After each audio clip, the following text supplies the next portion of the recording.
with this story about Ron DeSantis. So, okay. All right. Before we get into what happened in the Twitter space, because I was in the Twitter space, I saw some of you trying to get in. I saw you on Twitter, Notori. I saw you say, what the heck? I can't fetch this space. We'll get into all of that. But before we get into that, I want to start off with this announcement ad from Ron DeSantis. So yes, it is official. Ron DeSantis has announced that he is running for president for 2024. Of course, he would be facing Donald Trump. He's also going to face people like Tim Scott, Nikki Haley as well. They've also thrown their hat into the ring.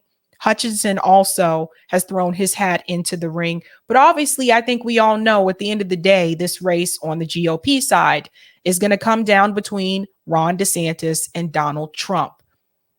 And based on what I saw yesterday, it does not look good for Ron DeSantis. And I'm going to try to get through this story without laughing too much. But let's go into that campaign ad that he has where he announces that he's running for president. Our border is a disaster. Crime infests our cities. The federal government makes it harder for families to make ends meet, and the president flounders. But decline is a choice. Success is attainable, and freedom is worth fighting for. Righting the ship requires restoring sanity to our society, normalcy to our communities, and integrity to our institutions. Truth must be our foundation, and common sense can no longer be an uncommon virtue. In Florida, we prove that it can be done. We chose facts over fear, education over indoctrination, law and order over rioting and disorder. We held the line when freedom hung in the balance. We showed that we can and must revitalize America. We need the courage to lead and the strength to win. I'm Ron DeSantis, and I'm running for president to lead our great American comeback.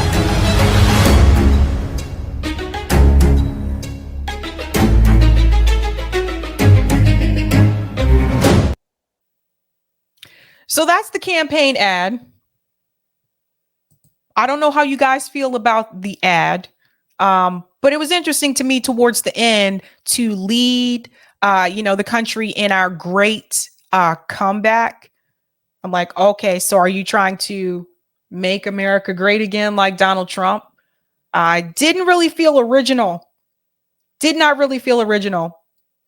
Now, last night, he decided to make this announcement via Twitter through a Twitter space. Let me tell you what happened in the Twitter space. So I struggled to get into the space as well. Originally, when I clicked on it, it said unable to fetch space.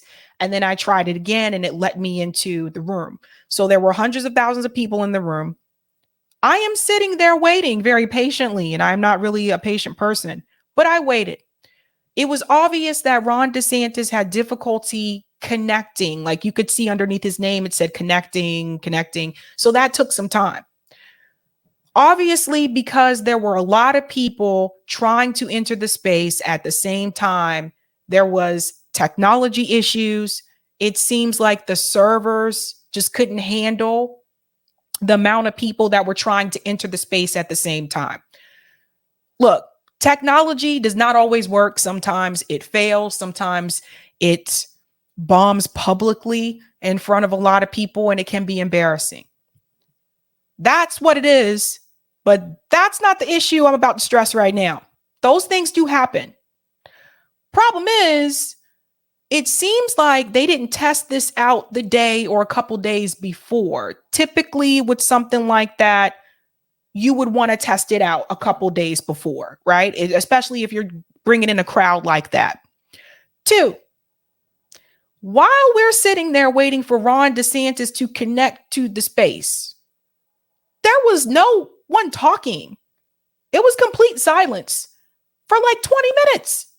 So I'm sitting here and I'm like, Is my volume up on my phone? Oh, yes, it is. Like, how come no one's talking? You have Elon Musk there as a speaker or as a host. You also have David Sachs there as a host. And here's my thing. During that time, when we were waiting for Ron DeSantis to get connected and speak, someone could have been saying something instead of us all just sitting there listening to dead air. That's how you pivot from that. So there were technical issues. The technology didn't work out the way it was planned. But what do you do in the meantime? You talk so that people just aren't sitting there for 20 minutes and there's no one talking. So there's that. That's one part of it. Two. Now, Mario Nawful tweeted this out. Now, he hosts a lot of these Twitter spaces. The numbers. Let's talk about the numbers. Total listeners between David Sachs / Elon Musk space and our live stream is over 6.5 million listeners and rising. The CNN town hall with Trump only had 3.3 million. The death of mainstream media, enough said. And then he has the recording here. So he posted this last night at 11:05 p.m. And so this is one of the purposes of, Ron DeSantis announcing this on Twitter. I told you again, Elon Musk wants to make Twitter a one-stop shop where you can come to Twitter not just to tweet, but also to write articles. That's why he was trying to suppress the Substack links, but also to see actual shows that can compete with mainstream media. Problem is, based on what I saw or listened to in that Twitter space last night, I don't know, bud. I don't know. I don't know if someone else should have hosted it or what, but yes. So there were more listeners, 6.5 million listeners. Now, this information came out again at 11:05 p.m. last night. During the time when it was presently live, there were people that were criticizing it and that were making fun of it, saying, oh gosh, like I had more people when I did this. AOC was one of those people that criticized it. And believe it or not, but Morning Joe also criticized that space. Let's go ahead and get into it. So that's Governor Ron DeSantis touting the number of people who tuned in to his troubled and glitchy presidential announcement yesterday on Twitter. Of course, the numbers didn't come close to how many people streamed April the giraffe giving birth. That's a big one. Okay. That was huge. Nor when AOC played a video game on Twitch. So I want to pause here for just a second because this isn't the number that I saw. So peak audience members for live streams, Ron DeSantis 2024 launched 300K. When I was in the Twitter space, I saw over 700,000 people. So I'm not sure when they tried to tune in, if they got there right at the beginning, if they stayed until the end, I don't know. But the number that I saw was higher. But the point that they're trying to make here is that not as many people tuned in. This wasn't as big as they thought it was going to be.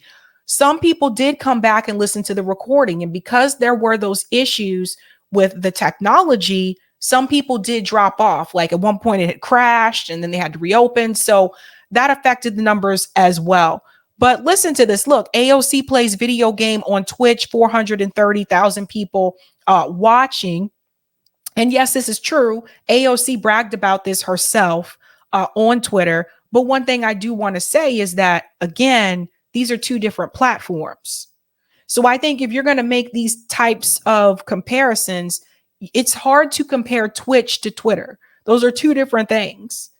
So just my take there. And also, guys, but that was important. Right. BuzzFeed drew an audience of 800,000 when they blew up a watermelon. That was cool. I do remember. Yeah. So, you had to watch that. That's like, where were you when the Red Sox beat the Yankees? Yes. Yeah. Stop it. Why? I'm just confused, Jeff. though. This Went out didn't of his even way. have video. I Like, liked it. who thought this was a good idea? Really, seriously. I mean, were there people saying this is going to be a moment to remember? Like, this is going to... But it is a moment to remember because people are still talking about it today. So people remember it, maybe not for the reasons that they want them to remember it, but people do remember it. Now, to Misha's point, in reference to video, I kind of thought that when it was announced that he would be making this announcement on Twitter, I assumed there would be some type of video component. Now, obviously, they probably couldn't figure out the code fast enough to add video to Twitter Spaces. I don't even know if you can do that, to be honest. But even if you look at something like Call-In has that option where you can use like a video. David Sachs knows this. He owns Call-In. So for me, it was just kind of like he's announcing that he's running for president, but there's no video. So that was kind of weird too. To that point, and I don't even care for Misha, but to that point, I was kind of surprised by that. But they're funny, like who thought this was a good idea? Sorry, like for instance, Drake playing Fortnite, Willie. I mean, I was looking at that list. Who came up with that list? It's a very specific video game interest and Ronaldo recording himself in the sauna. Take a shot of the control room. I'd like to speak to the staff. Yeah, let's take a look at these people. Alex, it's not even Friday. Yeah. So people have been making fun of it, as you can imagine, on mainstream media, because one of the things that was said is that this is going to be, a shockwave, so to speak, in reference to mainstream media. And we'll get into, there are 3 particular questions from that space that I want to get into tonight, because we're going to talk about some of the things that Ron DeSantis said. But to that point, David Sachs actually went on to Fox News after this event and explained what happened. Let's get into that. A big entrepreneur. David, great to see you tonight. Thanks for joining us. Now, we're going to get to Governor DeSantis's vision, especially like ripping apart the bureaucracy in a moment. But the question on everyone's mind, including my daughters tonight, is what happened? I mean, you handled it so well, much better than I would have. But what happened at the top? Well, what happened at the top, Laura, is just we had 1 million people simultaneously trying to get into a Twitter space, which is an online room. And I mean, DeSantis just melted the servers. We had so much interest. I mean, I got to hand it to him. Normally it takes a Kardashian to do that. So we just had so much interest. It took about 15 minutes. We've never had that level of scale before on Twitter. I think the biggest room's been around 100,000. And so after about 15 minutes, we just moved the room to my account from Elon's account. And then it really worked perfectly. I think if your viewers want to go on Twitter, the recording is going viral right now. They're going to wonder what all the fuss is about, because once we got started, the audio was perfect. And I think the governor was totally unflappable. And I think one thing I learned about him from this is that once we did get started, and we were, about 15, 20 minutes late, there was no hint of anger or irritation on his part. He was in a great mood. He was, like I said, cool and unflappable. Really, I think made a great impression as someone who doesn't get thrown off his game very easily. No, he certainly doesn't. And again, other people would have been really unhappy. This kind of thing has happened to me a lot, David. So I'm kind of laughing because I'm very empathetic when this kind of stuff happens. I'm glad it happens to Elon Musk because he's a lot smarter than a lot of people like me on technology. Let's talk about the economy, because that was one issue that I've mentioned this with Newt earlier. You probably missed it, but why wasn't more of a focus tonight on the issue, the number one issue that Americans say is bothering them, which is inflation, high prices, and the economy? And pause. So that is one of the criticisms that I do have from that announcement last night. Where was the focus on the economy? Some of the questions that were asked, I felt like a lot of it was culture war driven questions. I felt like, is he seriously not going to talk about the inflation, the economy? What about the war between Russia and Ukraine? I felt like when it came to the issues that most Americans, especially working class Americans, are concerned about right now, that was not the focus. And I don't understand how you can go into this Twitter space and announce you're running for president and focus on culture war issues that most people who are working class and poor don't even have time to think about, let alone deal with, because they're too busy trying to figure out how they're going to pay rent next month, how they're going to pay for these groceries, how they're going to pay to put gas in their car. And you don't make that the central theme of the discussion. That is a big problem. And I'm going to tell you something right now. If Ron DeSantis is choosing to run on culture war issues, This is going to be laughable in his face, and he is going to bomb. Just keeping it real. You cannot do this at this point in time when people are struggling financially. I don't know what he was thinking. I don't know who the campaign manager is, but honestly, it was laughable, you guys. I'm not kidding. Sitting in that Twitter space, I was like, this is what he's talking about? Let's go on. I mean, you're right. We should have had more questions on that. There's so many other questions that we could have gotten to, but the time just went by so fast. We only had about an hour, and no, it did not go by fast. The time did not go by fast for those of us who were sitting there for 20 minutes and there was no one speaking. Sorry, David. Maybe the time went by fast for you because you were a host, but for those of us sitting there, it was not going by fast. You know, I wanted to give him time to first lay out his vision, and he did that at the top. And then we got into some of these controversies that have been surrounding him. I asked him about this NAACP travel advisory. I asked him about Disney. We asked him about the book bans, because there's a lot of people out in the country who have heard all of these narratives from the mainstream media, and they've never heard directly from him on these issues. And so I wanted to give him the chance to respond to those things. And then, you know, we talked about major issues like immigration. We talked about education. There were a lot of issues that we did talk about. I think it's fair. Maybe we should have talked more about the economy, but we also. You should have talked about the economy first. After he laid out his vision, the first question should have been about the economy. I could not believe what I was hearing last night. I couldn't believe it. And like in Twitter space, you can't, it's not like call in where you can call in, you know? So we're just sitting there and I'm like, you've got to be kidding me. Like, I don't know what Elon Musk and David Sacks were thinking. Maybe someone who has experience like moderating, you know, political conversations, maybe they should have been added as a host as well. But I was really just shook by the fact that there was no focus here on the economy, right? But I'm going to show you something. Let him finish what he's saying. Because I went into this asking myself, why is David Sacks invested in this? I'm going to show you in just a second. Also talked about, you know, what a great, I think, economy the state of Florida has. And there's going to be opportunities for more of these town halls. So, you know, we'll get to it next time. David, can you give us a sense of the room? Because we were all dying to, like, were you guys together? Like, was Elon Musk even there? Was he in Europe? Yeah. I mean, we didn't know where anybody was. No.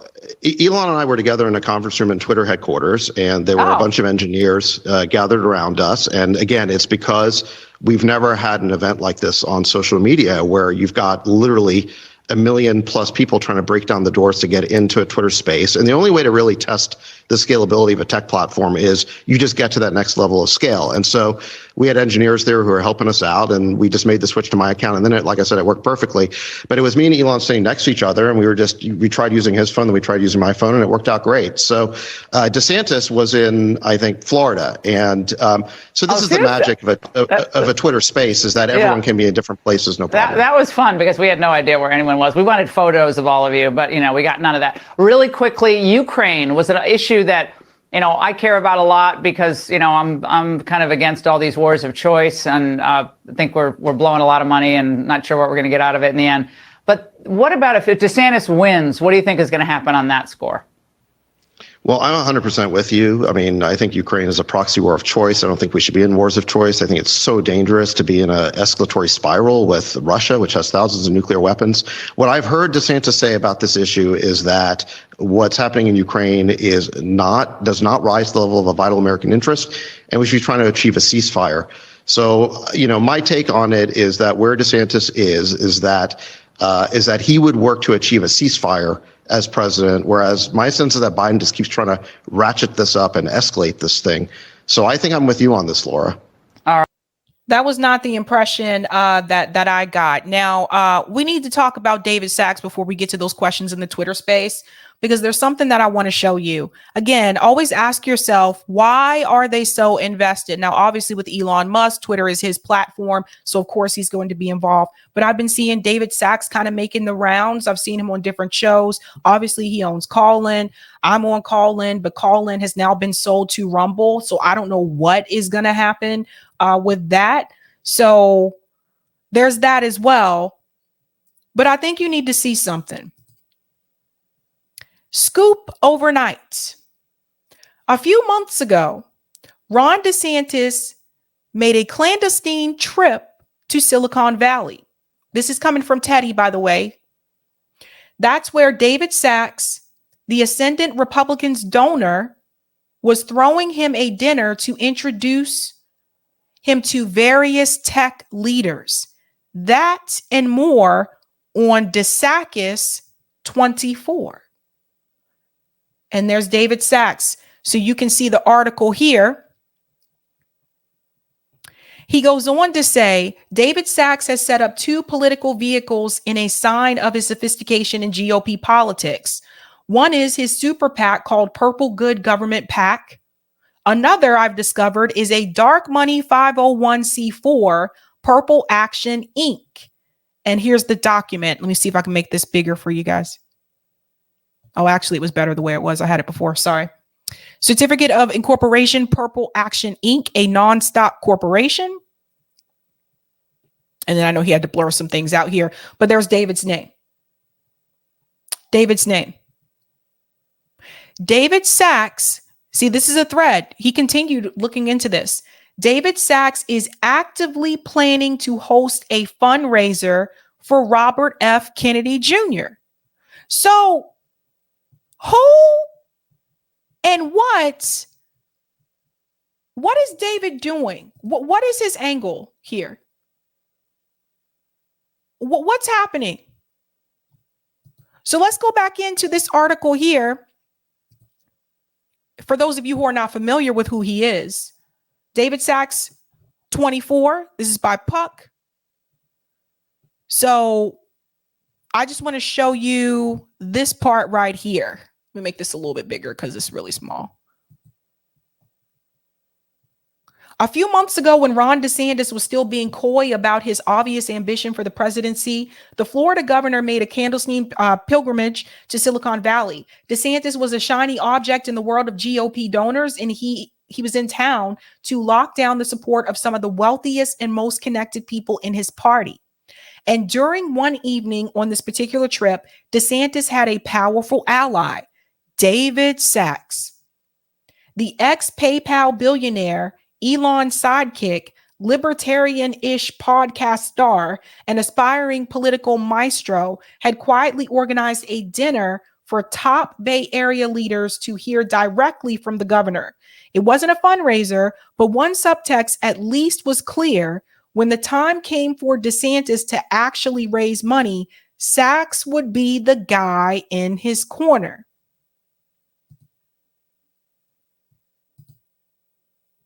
So you have David Sachs, who seems to be helping out Ron DeSantis in some way, shape, or form, but at the same time hosting fundraiser for RFK Jr. So you got RFK Jr. who's running as a Democrat, and you have Ron DeSantis who's running as a Republican. And what that goes to show you is, again, at the end of the day, it doesn't really matter who wins. This is just all about money. But there's more. A couple weeks ago, I told you that David Sachs was also raising money for Ro Khanna. So put all this together, put it in your bag, and put it all together. Again, Teddy, strange bedfellows alert. David Sachs is doing a fundraising dinner for Ro Khanna later this month per invite. Look at this. Tickets start at $3,300 to $13,200. This is why I tell you when they say, oh, no, we're fighting for the working class. No. Look at what you have to even attend these events. And so here is the actual invitation here. Actually, you see it better if I just do it this way. It says, Ro Khanna, congressman representing Silicon Valley.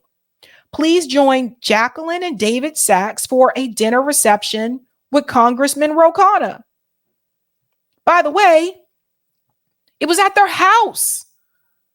That was Thursday, March 30th, 2023. The home of Jacqueline and David Sachs. Address to be provided upon RSVP, San Francisco, California. Contribution levels per plate. You see this? Per plate. $3,300 is the cheapest. So who is David Sachs? He's out here working on both sides. You see how this works? Even if they lose, he still wins. We'll go to part 2, Eric, whenever you're ready. Oh, you got it. Okay. So I want you to pay close attention to him. Okay. Pay close attention. Now, in the Twitter space, there are 3 questions that I do want to highlight. So the first one is right here. So here's the Twitter space. As you can see, the host, David Sachs, co-host Elon Musk, Ron DeSantis. Listen to this. Last week, the NAACP issued a travel advisory against your state, claiming that Florida is not a safe place for minorities to visit. What do you say to those who've been advised that somehow they aren't welcome in your state? Claiming that Florida is unsafe is a total farce. I mean, are you kidding me? You look at cities around this country, they are awash in crime. In Florida, our crime rate is at a 50-year low. If you look at the top 25 cities for crime in America, Florida does not have a single one amongst the top 25.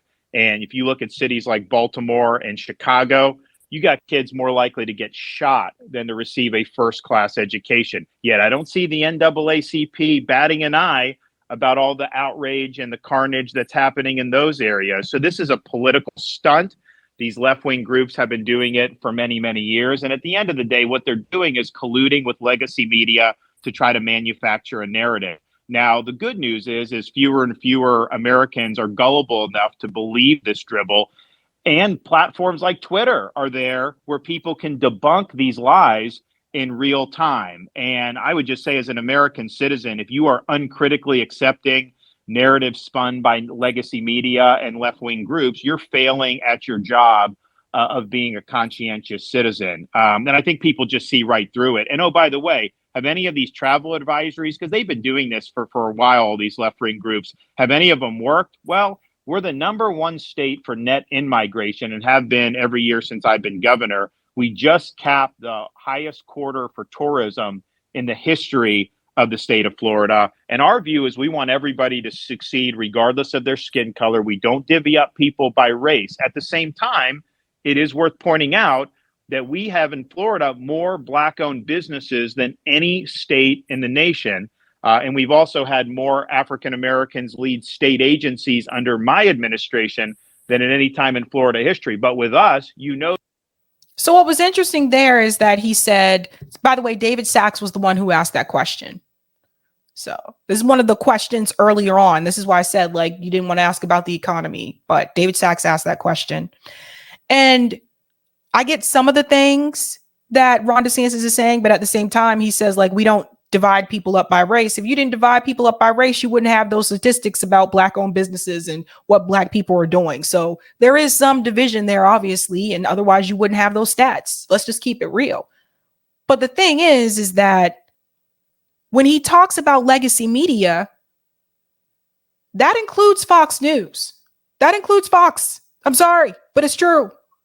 And so what are you going to say, Ron DeSantis, when you do have to go onto Fox News? Rupert Murdoch has already the cat's been let out the bag, that they told Tucker Carlson that they're going to go with Ron DeSantis this time around and not Donald Trump. That's still legacy media. But I think what Ron DeSantis is going to find out, like, during this election, is that the rest of the country is not Florida. And I think he's going to find that out. And I know I have friends that live in Florida, but I think he's going to see that what may be working for you in Florida may not necessarily work or be okay with people in the rest of the country. And I think that's going to be a big part of the problem. Eric, can we go ahead and go to, if you go back to the first screen, there should be 2 more timestamps. Oh, you gave it to me already. Okay, thanks. 25.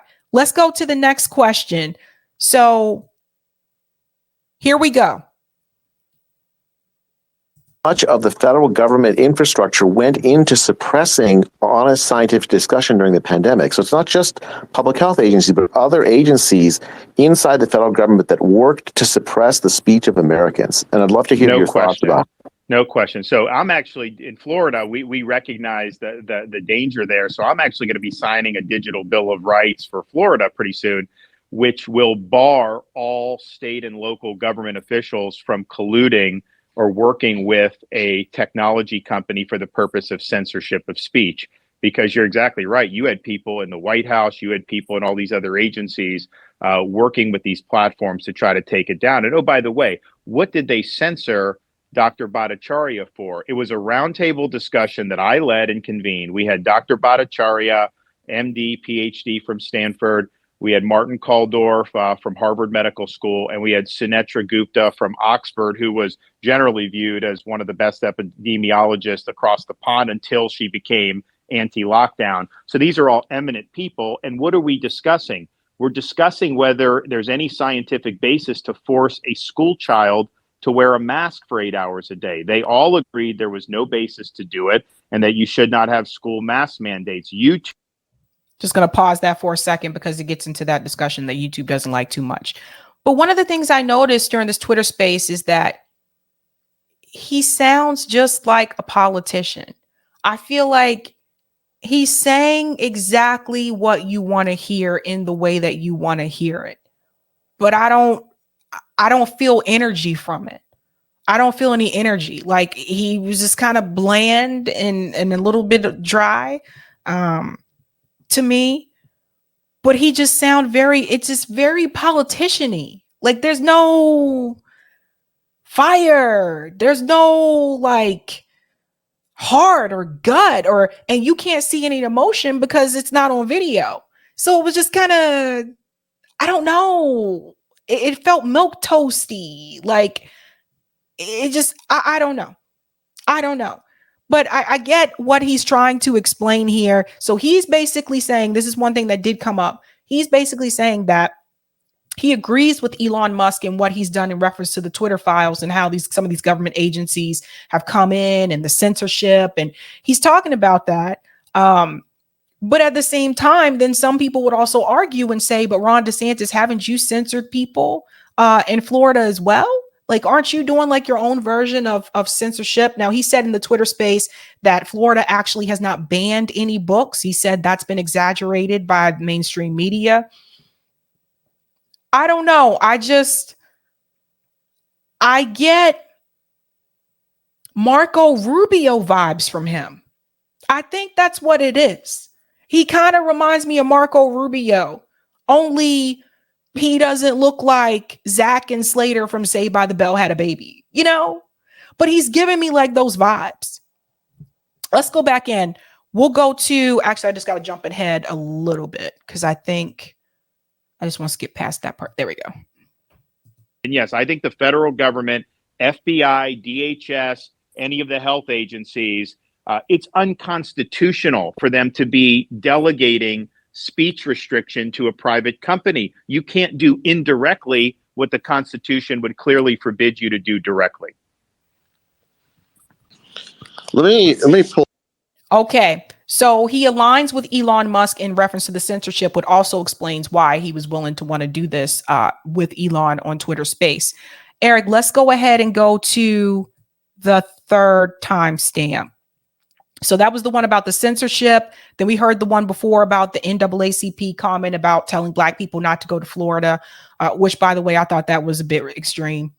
But I felt like that was a political play, like, to be honest. Okay, we're already ready? All right. So here's the other one that I wanted to touch on as well. Why do you feel your fight with Disney remains important, considering you already beat them on the parental rights bill that they opposed? And what would you say to some of your opponents in this race who argue that the fight has dragged on too long? So first of all, Florida stands for the protection of children. We believe jamming gender ideology in elementary school is wrong. Disney obviously supported injecting gender ideology in elementary school. They did oppose our parents' rights legislation. And the fact is, when they opposed it, that was a big deal because for 50 years, anytime Disney wanted something in Florida politics, they pretty much got it. But not this time. I signed the bill. We did, as you say, win on the issue. But what happened was Disney's posturing, some of the other statements that their executives were making, kind of the corporate culture had really been outed as trying to inject matters of sex into the programming for the youth. And I think a lot of parents, including me, look at that and say, that's not appropriate. I mean, we want our kids to be able to just be kids. And that's kind of our mantra. So you had this setup that Disney engineered many decades ago, where they actually had their own government that they controlled with no accountability. They were exempt from the laws that all their competitors had to follow, massive tax breaks, and they even racked up municipal debt. And Florida basically put them on a pedestal many decades ago and joined the state with this one company at the hip. We just didn't feel that we were comfortable maintaining that relationship. And so we ended their self-governing status. So Disney has to live under the same laws as everybody. They got to pay the same taxes as everybody. And obviously they'll be responsible for those debts. So the reason why there's a quote fight is just because they filed a lawsuit against the state of Florida trying to get their special privileges reinstituted. But I don't think that that's good policy. And I think some of these Republicans that are taking Disney's side, they're basically showing themselves to be corporatists. Because Pause. He's talking about the Republicans taking Disney's side, and he's saying that like they're showing themselves to be corporatists. And I'm just sitting there thinking to myself, like, dude, you're in a Twitter space right now where both of the hosts who are hosting this Twitter space are corporatists. Like, this is just so weird to me. You have Elon Musk, you have David Sachs, and he's like, oh, well, these Republicans siding with them are actually corporatists. So are the two people hosting the space that you agreed to join. Do you see why to me I feel like he's saying the things that he thinks people want to hear. But what was really troubling to me throughout that whole space is the fact that the focus was not on the economy. And there should have been focus on that and not this. You banned these books. You said this about this person and what's up with Disney and all that kind of stuff. You need to bring it back to the economy. Nico House hit the nail right on the head. The fact that DeSantis is going to announce on Twitter confirms what I said about him tailoring his campaign message to appeal to conservative social justice warriors on social media, rather than building his campaign around fundamentally challenging the system. He's gonna lose. And I want to remind you, Nico lived in Florida. He moved to Brazil now, but Nico knows he's been under DeSantis leadership. And I think he hit the nail on the head there. Now, obviously, he's going to have to go against Donald Trump. Let's just be real. And right now, according to the polls, it's not looking too hot for Ron. 2024 National Republican primary. Donald Trump is polling at 69%. This is plus 56. Ron DeSantis is polling at 13%. Now, this poll was from May 8th through the 14th. I'll check again for another update when that one comes out. But I don't get it. Like, I really don't like, Ron DeSantis has to know that he's not going to win. Has he been promised the nomination? Like, this is just really weird to me. Like, why would you run against Donald Trump right now? Why? With the way that Trump is polling, I don't know. Greg Bruce says, yawn DeSantis. Yeah, like the dude, he give me no energy, man. I don't get energy from this guy. But I will say, Trump did take shots at him. And I don't usually, roll with Trump, but this was really funny. And I had to share this. So I said that DeSantis Twitter space was dry and boring, but this is actually pretty funny. So Donald Trump said, Ron DeSantis announcement Twitter space, Elon Musk, Ron DeSantis, that's George Soros, Klaus Schwab, Dick Cheney. Then he had Adolf Hitler. Oh my God. This is ridiculous. He had Adolf Hitler, the devil, and the FBI.